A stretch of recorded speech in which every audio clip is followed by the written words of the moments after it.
Tennessee announced a 20-year partnership with Pilot to help back the new renovations at Neyland Stadium and a whole lot more. There are a lot of opinions out there.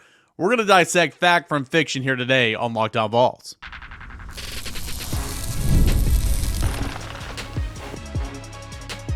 You are Locked On Vols, your daily podcast on the Tennessee Volunteers. Part of the Locked On Podcast Network, your team every day. Hey, good Wednesday morning, everybody. Welcome into Locked On Vols. I'm your host, Eric Kane. We are a part of the Locked On Podcast Network, where it is your team every single day. You guys know it. Appreciate you guys making Locked On Vols your first listen, your first watch each and every single day. Make Locked On SEC, Locked On College Football your second listen. And a quick shout out to Gametime for being a part of today's show. You guys can download the Gametime app, create an account, put in the promo code Locked On College. You'll get $20 off your first purchase.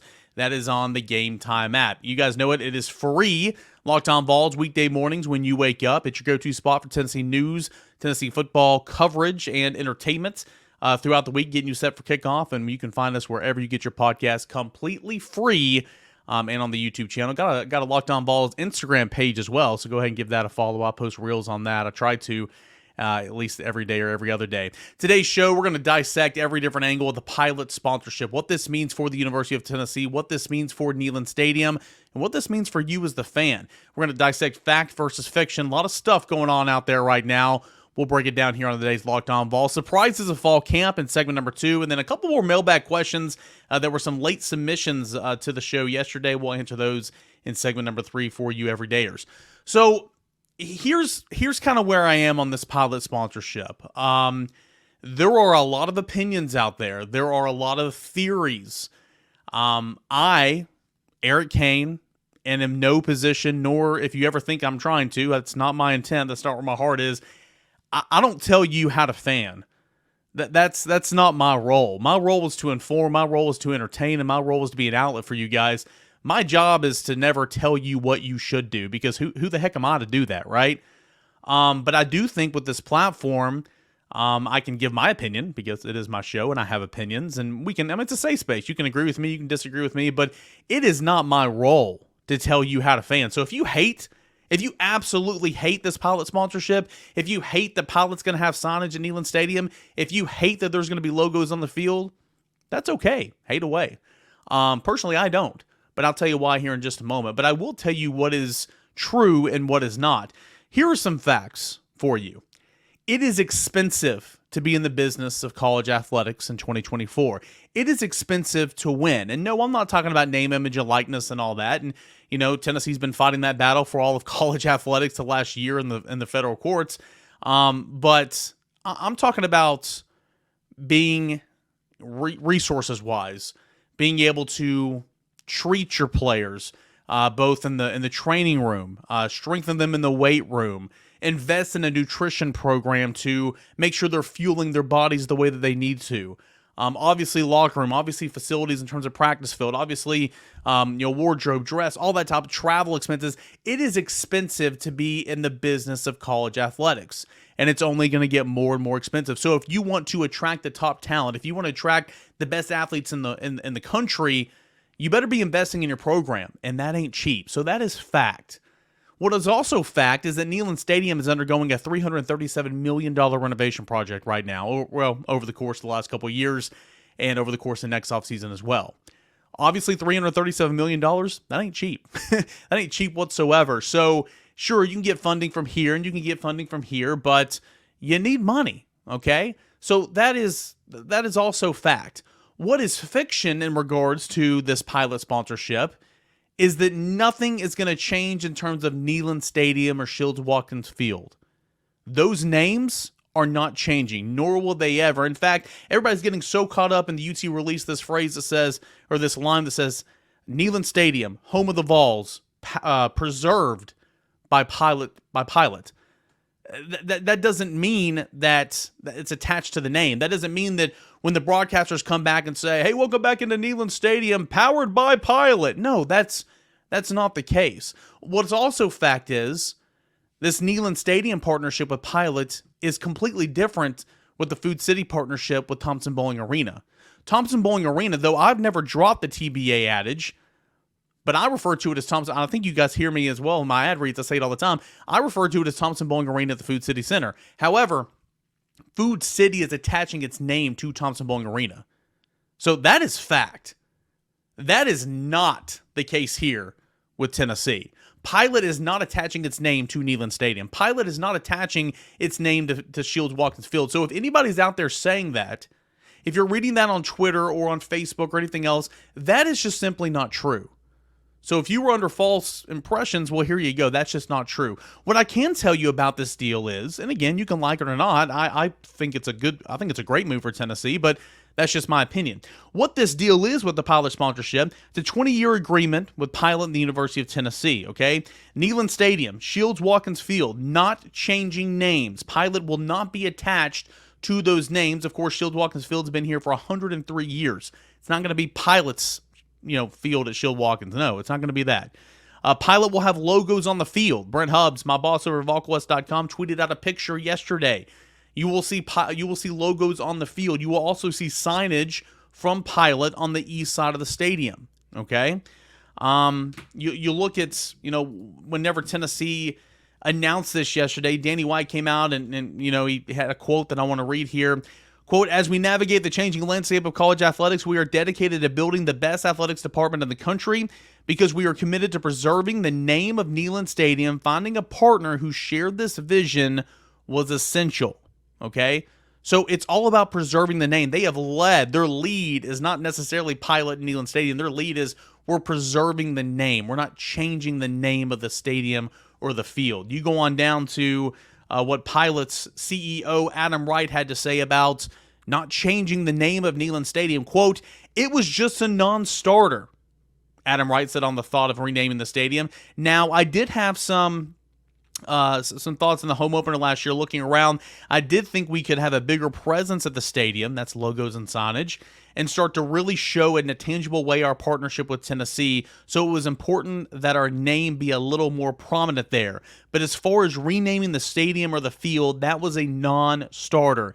As a matter of fact, when I spoke to Adrian, our chief marketing officer, and others on the team, we see it as a brand detracting. I think it would have been a colossal error in judgment. I think it would have been extremely dishonoring. We didn't want to touch the field or the stadium name. We just wanted to make sure we had a more visible presence there, and again, preserving the legacy of the iconic nature of the venue. That was always the thing for us, end quote. What more do you need? So again, you don't have to like it and everything, but what is important, what is fact, is the name is not changing. I saw so much on social media yesterday. I saw so much that was just blatantly false. It was so false. And it's frustrating to see people spreading misinformation like that. It was false. And so this is straight from the CEO of Pilot. And remember, Jim Haslam, founder of Pilot, he played for General Neyland back in the late 40s and the 50s. He won a national championship with Tennessee in 1951. So, again, you see this line, Neyland Stadium, home of the Vols, powered or preserved by Pilot. That was from the UT release. That's not how we're going to be referring to Neyland Stadium anymore. It's Neyland Stadium. It's Shields-Watkins Field. There's signage of Pilot on the logo. It's a 20-year agreement. The exact amount right now is unknown. There's been some things floating around out there. The exact amount right now is unknown, but I can say, and I asked around and I went back and did some research in terms of the Food City agreement with Thompson Bowling Arena. That was 10 years naming rights, $2 million a year. So you got to think that at least annually over this 20-year agreement, Pilot's going to be giving Tennessee probably at least double that amount, right? At least. So starting around the $4 million range. Again, this is my hypothesis. This is me thinking right now. But you got to think annually at least double that amount, right? Exactly, what that looks like. Hopefully we'll come out in the coming days and see exactly what that figure is, that number figure. But when you come back, the ESPN broadcast or SEC Network broadcast, they're not going to be like, welcome back to Neyland Stadium, home of the Vols, preserved by Pilot. That's not it. That's not it. In fact, I spoke with people who asked those very questions to Pilot, to Danny White, to the people in charge, and that is not how it's going to go. So at the end of the day, you've got Pilot logos on Neyland Stadium. You have signage at Neyland Stadium. I'm sure there'll be some commercial inventory during football broadcasts, and I'm sure over the span of the 20-year agreement, you'll see this go across campus and affect other sports and everything. But for me, this is not a bad deal at all, because to be in the business of college athletics, it is not cheap at all. And you have got to be looking for ways to be innovative. You got to be looking at ways to make money. And that's what Danny White does best. I know a lot of you guys were frustrated about Thompson Bowling Arena, the Food City Center, how Food City attached its name to Thompson Bowling Arena. Again, if you're upset about that, that's fine. Did it make this run to the Elite Eight this past year any less special? I would say probably not. If Tennessee beats Alabama at home this year on the third Saturday in October, and there's a Pilot logo on the field where somebody made a tackle or made a catch, is it going to make it any less significant? I don't think so. That's just my opinion. Maybe it will for you. So, like it, don't like it, that's up to you. But the fact is, it costs money nowadays. The fact is, this is not changing the name of the stadium or the field. And there's a lot of fiction out there if you look on social media or Facebook or Twitter. So that's kind of my thoughts on this. I'd love to hear your thoughts at _Caner at Locked On Vols. You can decide for yourself. A lot of times people don't like change, and that's okay. But even the change that went away from the norm and then brought back the Vol letters, or brought back Home of the Vols, or brought back, those are change for people in my demographic that didn't grow up with that stuff. Change is not always a bad thing, especially when you're trying to be competitive and be a power in college athletics like Tennessee currently is. So I think this is a really, really good deal for Tennessee. We kind of knew it was coming for a little bit, because there's been question asked about signage and will the SEC allow it. And once the SEC signed off on that, once the NCAA signed off on that, it was only a matter of time, because you need to be making some money. So I'm intrigued to see kind of what all this looks like this season at Neyland Stadium, and I'd love to hear from you at _Caner and at Locked On Vols. Hey, when we come back, surprises of fall camp. I want to know who you think's been a surprise of fall camp so far. I'll give you a couple of examples. That's coming up next. We continue on here with the Wednesday Locked On Vols. I want to tell you about our friends over at Gametime. Gametime is an app to where you can buy tickets to the events in your area, sometimes last minute, sometimes after the event has already even started. You can get those tickets on the Gametime app. You can save up to 60% off buying last minute tickets for sports, concerts, comedy, theater in your area. With the flash deals, you can save even more with exclusive in-app deals on select seats ahead of the game or the event. Zone deals, save even more when you choose a section and let Gametime choose the seats for you. All-in prices allows you to see the cost up front with no surprise fees at checkout. Views from your seat, so you know exactly what you're paying for before you purchase. And the Gametime ticket coverage allows you to work with the most flexible customer service policy in the ticketing industry. So I encourage you to download the Gametime app today, create an account, put in the promo code LOCKEDONCollege. You're going to get $20 off your first purchase. Terms apply. Again, create an account, download that Gametime app, put in the redeem code LOCKEDONCollege, LOCKEDONCOLLEGE, for $20 off. Download Gametime today. Last minute tickets, lowest price, guaranteed. All right, want to welcome back into a Wednesday edition of Locked On Vols. Thanks so much for being here. Normally we have Josh Ward on for Wednesdays, but he was a little caught up in a busy Tuesday, so we'll hopefully have him on later in the week to kind of get his thoughts on everything going on with Tennessee football and fall camp. But I do want to go over some surprises of fall camp. We talked a lot about the defensive backfield yesterday, kind of where they are with guys like Will Brooks, kind of where they are with guys like Boo Carter, kind of where they are after the injury, the season-ending injury to Jordan Thomas. We talked about, Nico, or actually during fall camp, I don't think we talked about Nico a lot, but we talked about Nico all off season. We talked about the running backs a little bit. We talked about the wide receivers and the defensive line. Who were some surprises of fall camp so far? The first name that jumped out at me is a name that I don't think qualifies in this conversation, and I'll tell you why. Miles Kitselman. The Alabama transfer literally committed to Tennessee. There was no hoopla. There was no fanfare. That was not a big addition for Tennessee at all at the time, right? That's coming from a fan's perspective. And heck, I work for a recruiting site. That was my perspective as well. You look at what his role was at Alabama, and he didn't do an awful lot. Didn't come in with a lot of experience in terms of production experience. He played in a reserve role. All he did over spring was impress. His ability to play in space, his ability to route run, his ability to catch the football, his ability to move at his stature, his ability to put blockers on their tails, to block an eye, to block an arc, to get upfield and block at the second level, because that was primarily his role at Alabama. Now, Miles Kitselman improved or surprised in the spring, and it led us into fall camp knowing hey, if everybody stays healthy, Tennessee will play 3 tight ends with Holden Stays and, of course, Ethan Davis. So Miles Kitselman was the first name that jumped out at me, but I don't think that qualifies in my opinion.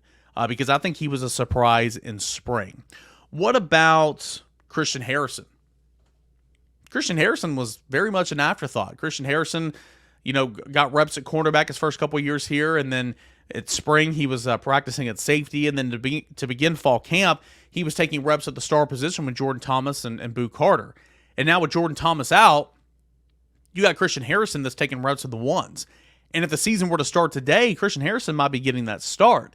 So out of nowhere, Christian Harrison's kind of come on, and he's going to play some football for Tennessee this year. Will he start? I don't know. I think Boo Carter eventually, hopefully sooner rather than later, hopefully by the season opener, Boo Carter takes over that star position, but it is a critical spot in Tim Banks' defense because they have so much of that position. But Christian Harrison, by all accounts, is a surprise. So we'll see exactly what that looks like for him. Will Brooks, a guy we talked a lot about last night. Is it a surprise to me that he's in the conversation of being a starter? Yes, it is. Is it a surprise to me that he's somebody that I could see Tim Banks and Willie Martinez playing some because he's a veteran, he's experienced, got a lot of experience at the end of last year, and a guy that they trust? No, that's not a surprise. But the fact that he's very much in the conversation to be a starter on this football team, that is a quote-unquote surprise to me. So Will Brooks is a surprise for this football team in fall camp, in my opinion. Another guy that I don't think is going to play a lot of football is going to be Nathan Leacock this year. Leacock. A lot of you guys were after me in the comments, like, why don't you ever mention Leacock? Why don't you ever mention Leacock when you talk receivers? Because he's been buried. And because last year he did not have a great start to his collegiate career. He was overshadowed. He was redshirted. He didn't get time in mop-up duty. In spring, he wasn't a factor. But he's got size. He's got the ability, and I've always thought that he's had a high upside. But in fall camp, you're starting to hear his name. I mean, Josh Heupel mentioned his name after the scrimmage on Friday night. You talk to some people over there, they're saying, hey, he had a good practice today. He's having a good camp. He's put together a couple good practices. That's great for Nathan Leacock because you know what? Next year, you're not going to have Brew McCoy. You're not. In a couple of years, you won't have Squirrel White. You won't have Chris Browse. You won't have Dante Thornton. And Nathan Leacock's going to have a chance to, if he sticks it out, to be a veteran on this football team that can maybe play at receiver. And, of course, depth is always key, and you can never have enough depth. So I don't think he's in the too deep. I don't think he's in the rotation, but Nathan Leacock is having a good camp, and that's really, really good to hear. And I'm rooting for him because I like Nathan. I covered his recruitment.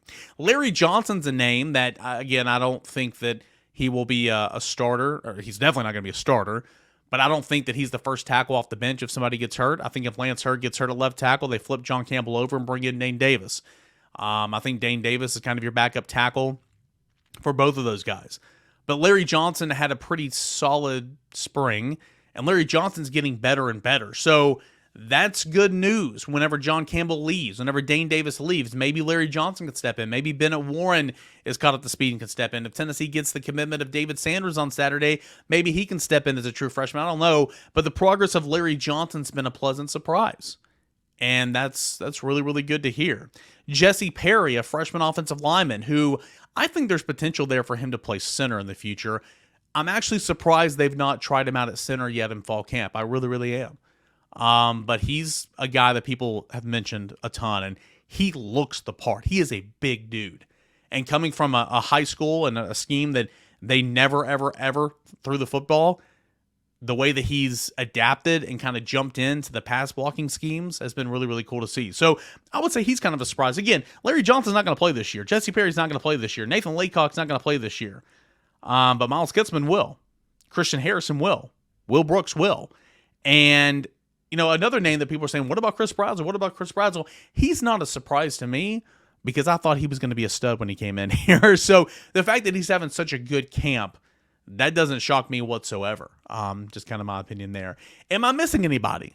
Who else would be deemed a surprise for Tennessee during fall camp? I would love to hear from you guys at _Caner and at Locked On Vols. Hey, when we come back, we'll jump into some of your mailbag questions that I didn't get into on Tuesday's show. That's coming up next as we continue on here with the Wednesday Locked On Vols.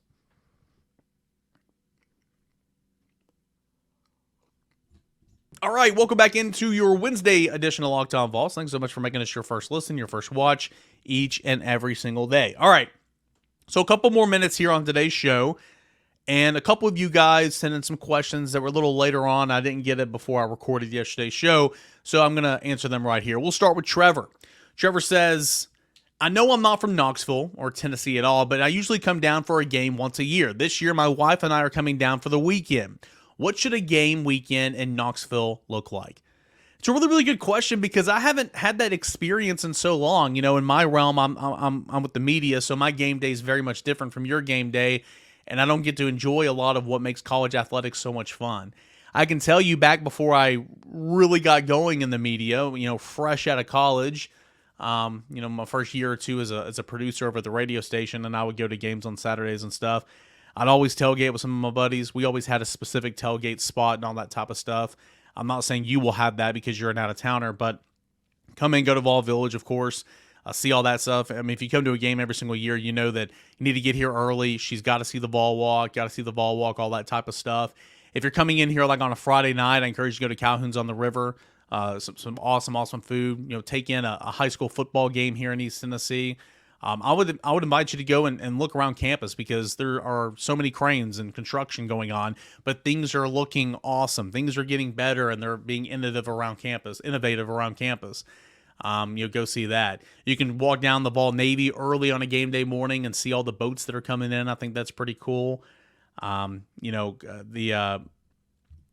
Fieldhouse Social's got one of the best environments in my opinion for if you want to grab a bite of lunch before you head on over to tailgate, or if you want to grab a bite of an early supper if it's a night game or something, and then you can even walk. It's a long walk, but you can even walk from, if you want to park over there at University Commons, you can even walk to the stadium. So those are some of my suggestions. A lot of you guys listening have plenty more. Again, I haven't done the game day experience in quite some time, but I would say come in, get some good food. Yield Steakhouse on Friday night, Calhoun's on the River. And pretty soon, man, they're going to have that. Pretty soon, it'll be a couple years. They'll have that entertainment district, so you really can make an awesome weekend about it. We're just right there on Neyland Drive. Trevor, as always, man, I appreciate you listening to the show. Let's get into Jared. Jared says, do you think Tennessee can have another Biletnikoff Award winner under Josh Heupel? And if so, is there anyone on this roster that can win it? Yeah, I mean, I think so, eventually, right? I mean, I'm not calling it this year. I'm not calling it next year, but on this roster, I think Chris Bradley could win it. On this roster down the line, maybe a Mike Matthews could win it. I don't think Brew's going to have the volume, nor is he the down-the-field threat. Squirrel White, he is a deep threat, and he did lead Tennessee in receiving last year, but will there be enough throws his way with the deep amount of wide receivers this year? And that kind of leads me into what Jared says here. Would that winner most likely be a slot or an outside guy, and how difficult would it be if we play a heavier rotation this year? It'd be very difficult if you play a heavier rotation this year. Think about when Jalen Hyatt won the Biletnikoff in 2022. He didn't come off the field. And Cedric Tillman would not have come off the field if he didn't get hurt. Brew McCoy did not come off the field. And you're lucky nobody got hurt, like obviously Cedric Tillman did, so somebody got hurt. But there wasn't a whole lot of depth. Ramel Keaton stepped up and did a great job. But this year, you're going to have a lot of depth, and I do think there's going to be a little bit of a rotation. So I think because of that, it's going to be hard to win it maybe this year. But guys on this roster, I would say it's easier for the slot because I think the slot is so heavily involved. Having said that, I think Mike Matthews is a stud, and I think Chris Bradley is a stud. I think both those guys could maybe win it down the line. Doug says, given the reports and the takeaways, interceptions happening in fall camp, should we be more excited about the defense or concerned about the quarterbacks taking care of the football? Yeah, Willie Martinez said they had 4 takeaways in practice yesterday. Now, here's the deal. We're not there. We don't know if this was in 11-on-11. We don't know if this was in 7-on-7. We don't know if this was in 1-on-1. So, again, if this isn't a 1-on-1 drill, the quarterback has one option. It's to throw to his one receiver who is covered by one defensive back. It's not like he made the wrong read, or he could have did a dump under, throw it to the flat or whatever, a check off. I don't know where those 4 takeaways came from, and I have not heard reports that Nico's been turning the football over a ton in fall camp. Tennessee put out a video with Jacoby Thomas from the scrimmage on Friday, and you saw that he made an interception. That was from Gaston Moore, you can tell in the video. But no, I think overall it's a good thing. You want takeaways. You want to create the habit of going and getting the football and making that the norm for your defense. So I wouldn't be worried about Nico. The biggest thing for the offense is, and I said this, I think, on the VolQuest podcast the other day, like, you're not getting a true picture of what the offense can be in scrimmages right now because Lance Hurd wasn't out there, John Campbell wasn't out there, Dylan Sampson wasn't out there, Brew McCoy wasn't out there. You know what I'm saying? Like, it was very much patchwork where the grown defensive linemen for Rodney Gardner, all 13 that are in the rotation, played in the scrimmage. And Outside of Keenan Peely and Aaron Carter, your secondary, who are all competing for spots, played in the scrimmage. So I think it's more or less you want to see the complete picture for the guys to get back on offense. But no, I wouldn't be worried about that. That's a good sign. It's a really, really good sign for the defense because you need more takeaways, and I've got all the faith in the world that Nico is going to be okay.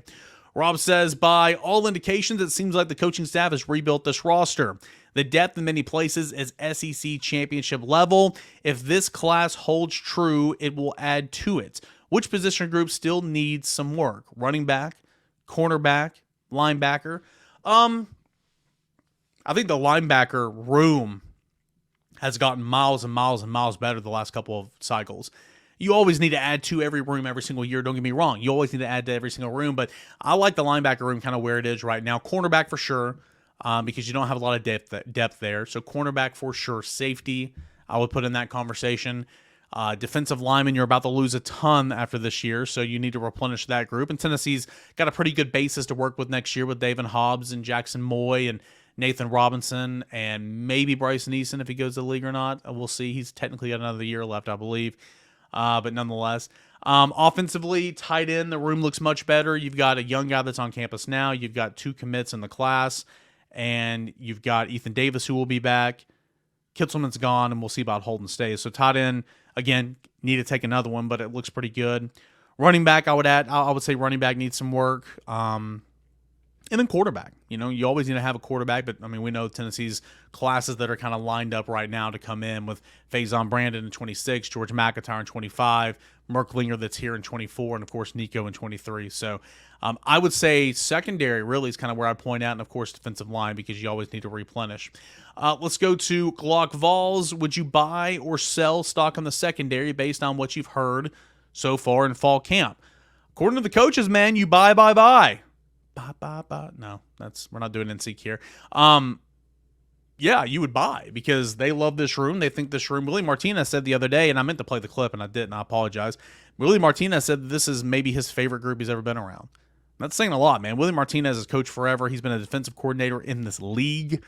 I think there's a lot of high-end upside talent. Now, again, I think it's important to remember, and I was going back and forth with some people in the General's quarters about this the other day. I'm not saying they're going to suck week 1 or week 2, but this unit will get better as the year goes on. Look, none of these guys have played a whole lot of football. Trevon McCoy has and Jacoby Thomas has, but will he start? Andre Turntine's dipped his toes in the waters. Ricky Gibson's dipped his toes in the waters a little bit. Boo Carter's a true freshman. The more you play, the more you get used to things, the more you're going to improve, or you should improve if you're having healthy habits. So I think this unit's going to improve as the year's gone on. I would buy stock because I think the athletic ability is much higher than what we saw here in years past. And that's no disrespect to some of the guys that were here in years past because, you're seeing, heck, you saw Jalen McCullough make an incredible play for the Rams the other day. He was a good player for Tennessee. Alontae Taylor was really great a couple years ago. Kamal Haddon was good. He just had some injury situations. But I would buy the stock because of what it can be down the line. Maybe not what it'll be week 1. Last one.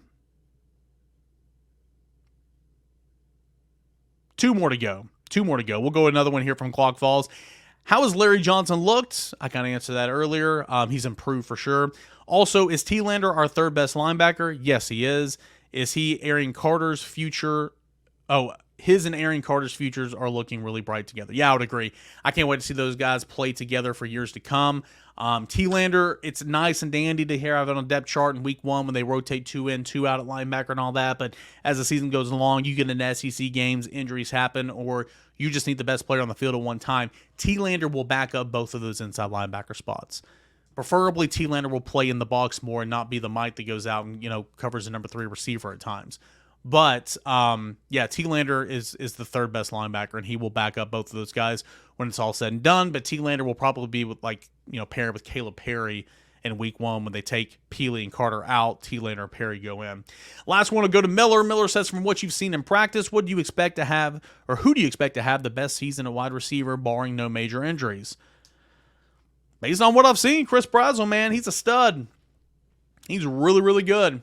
I think Brew's going to be good. Brew's going to be a security blanket. Brew's explosive, and Brew's going to make some plays. We know about Squirrel White, and we know what he did last year and what he did as a freshman in 2022. I think Chris Brazzell adds a different type of dynamic at wide receiver. And I'm intrigued to see what Dante Thornton looks like when he kind of gets back in the fold. And, seeing if they play Mike Matthews and Caleb Webb. So I would say Chris Brazzell. I think he's really, really good. All right, that is going to do it here for this edition of Locked On Vols. Can't thank you guys enough for making Locked On Vols your first listen, your first watch each and every single day. I encourage you to download this episode wherever you get your podcast. Subscribe to Locked On Vols on the YouTube channel. Tell your friends about the show. Let's continue to grow it as we get closer and closer to football time in Tennessee. Follow the new Instagram page at Locked On Vols. Follow me on Twitter at _Caner. Appreciate you guys as always. We'll be back with some more notes and get you set for Tennessee's first scrimmage on a Thursday, or second scrimmage on a Thursday morning coming up tomorrow. This is Locked On Vols.